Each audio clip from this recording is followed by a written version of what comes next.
Anda kembali menyaksikan berita Palembang bersama saya Rusdi Maulana. Bagi Anda yang baru saja bergabung, kami sampaikan kembali 3 berita pilihan hari ini. Taksi online kembali menjadi sasaran perampokan di kota Palembang.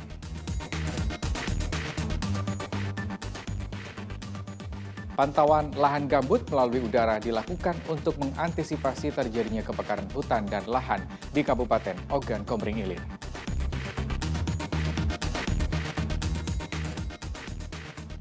Jumlah penderita diare di Kabupaten Pali terus meningkat. Ada 40 pasien dalam waktu 2 minggu.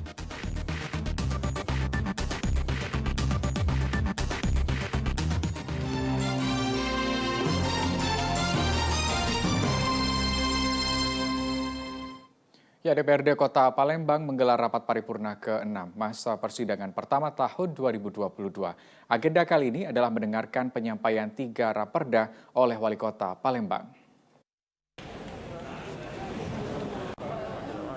DPRD Kota Palembang menggelar rapat paripurna ke-6 masa persidangan 1 pada tahun 2022. Rapat digelar dengan agenda mendengarkan penyampaian 3 rancangan peraturan daerah oleh Wali Kota Palembang.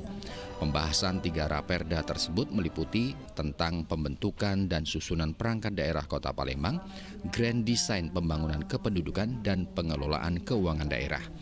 Wali Kota Palembang berharap DPRD Kota Palembang dapat segera membahas dan menyetujui raperda tersebut. Berharap kepada DPRD Kota Palembang untuk segera dibahas sehingga mendapat persetujuan, karena tentu perda ini sangat dibutuhkan dalam rangka penyelenggaraan pemerintahan. Supaya legislatifnya penjelasan dari pemerintah Kota Palembang dalam hal ini Wali Kota, yaitu 3 perda disampaikan ke DPRD untuk dibahas. Dan dalam perda ini juga cuma sedikit merubah, mungkin akan kita bahas di Bapemperda, dan juga mungkin Bapemperda juga akan membahasnya, atau nanti ada di Pansus atau yang lain sesuai dengan aturan. Januari Ihrom melaporkan dari Kota Palembang. Selaku Kasih Kejaksaan Negeri Kota Palembang. Sementara itu informasi lain, jumlah penderita diare di Kabupaten Pali terus meningkat. Dalam kurun waktu 2 minggu terakhir, tercatat 40 orang pasien diare dirawat di RSUD Talang Ubi. 2 minggu pasca Lebaran, pasien diare yang dirawat di RSUD Talang Ubi tercatat sebanyak 40 orang pasien. Kondisi mereka sangat lemah setelah banyak mengeluarkan cairan dari dalam tubuh. Pasien yang dirawat awalnya mengeluhkan suhu tubuh yang panas, namun beberapa saat kemudian mengeluarkan air besar yang intensitasnya sering. Khawatir kekurangan cairan, pasien yang didominasi anak-anak ini kemudian dibawa ke rumah sakit untuk mendapatkan perawatan medis. Diduga kurangnya memperhatikan kesehatan lingkungan dan pola makan yang buruk menjadi penyebab utama terjangkitnya penyakit diare. Untuk yang dirawat itu 50% dari pasien yang ada di rumah sakit ini dengan diare. Itu pengaruh apa? Pertama, udara dari faktor iklim cuaca ya. Udara kering, kalau untuk mata sendiri kan bisa iritasi, kena debu. Bisa juga ada infeksi dari virus, infeksi bakteri. Kalau untuk diare sendiri, pasca lebaran ini juga berpengaruh ke banyaknya pasien-pasien yang minum minuman botol ya. Masyarakat diimbau agar lebih disiplin menjaga kesehatan lingkungan serta menerapkan pola makan minum sehat. Karena penyakit diare yang berasal dari bakteri ini bisa datang melalui makanan dan minuman yang mempengaruhi alat pencernaan. Dedi Erwansyah melaporkan dari Kabupaten Pali. Sektor bisnis pusat perbelanjaan atau mal di Kota Prabu Mulih kembali pulih. Jumlah pengunjung kini sudah mencapai 80% dari kunjungan normal sebelum pandemi COVID-19. Menurunnya kasus COVID-19 membawa angin segar bagi sektor bisnis dan pariwisata. Salah satunya Mall Prabu Mulih. Pusat perbelanjaan di Kota Prabu Mulih ini sudah kembali ramai. Keramaian pengunjung selalu meningkat pada hari libur.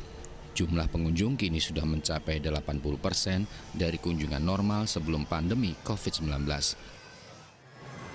Pada umumnya sih kalau di weekend kemarin dan hari ini memang hari libur, ada peningkatan memang di traffic.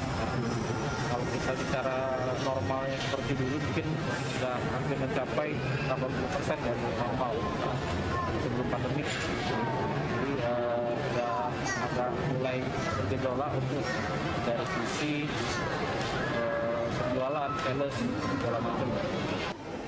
Pada libur panjang akhir pekan lalu, pusat perbelanjaan di Kota Prabu Muli ini menjadi pilihan untuk warga berbelanja dan tempat mencari hiburan.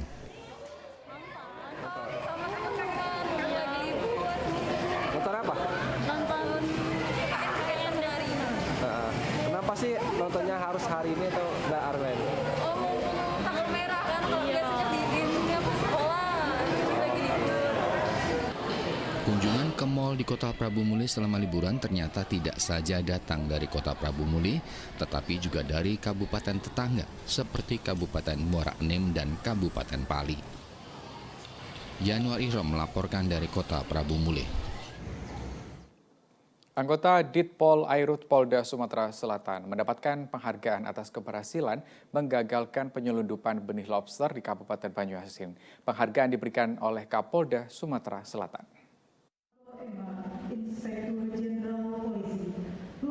Kapolda Sumsel Irjen Polisi Tony Harmanto memberikan penghargaan kepada anggota yang berprestasi di jajaran kepolisian daerah Sumatera Selatan. Penghargaan kali ini diberikan kepada anggota Ditpol Airut Polda Sumsel yang berhasil menggagalkan penyelundupan benih lobster di perairan Sri Menanti, Tanjung Sareh, Kabupaten Banyuasin pada 30 April 2022 dengan mengamankan beberapa pelaku yang terlibat. Kapolda melalui Kabid Humas Kombes Polisi Supriyadi mengatakan penghargaan yang diberikan sebagai ucapan terima kasih atas kinerja para anggota menjalankan tugasnya sehingga mendapatkan hasil yang memuaskan. Ada 25 orang yang mendapat penghargaan dari Polda Sumatera Selatan, termasuk Dirpol Air yang mendapat pin emas dari Kapolda dalam keberhasilannya dalam melakukan pengungkapan terhadap penyelundupan benih lobster di wilayah Banyuasin. Ada himbauan dari penekanan dari pihak Polda sendiri, Pak? Untuk himbauan dari Kapolda ini adalah suatu momentum bagi personil untuk memotivasi diri untuk melakukan hal-hal yang positif lagi untuk keberhasilan Polri dalam melakukan pengungkapan kejahatan baik di bidang kemanusiaan maupun terhadap kekayaan negara. untuk ini, Pak, yang penghargaan untuk Dirpol Air aja itu.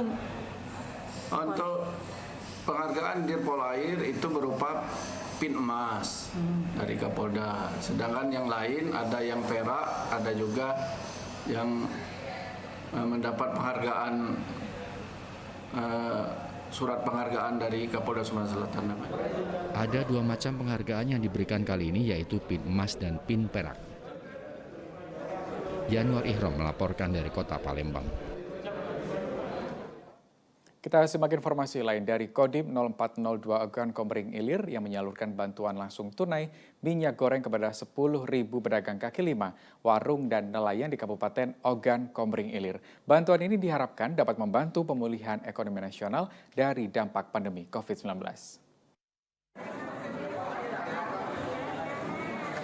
Penyaluran bantuan langsung tunai minyak goreng untuk pedagang kaki lima, warung dan nelayan ini berlangsung di markas Kodim 0402 Ogan Komering Ilir.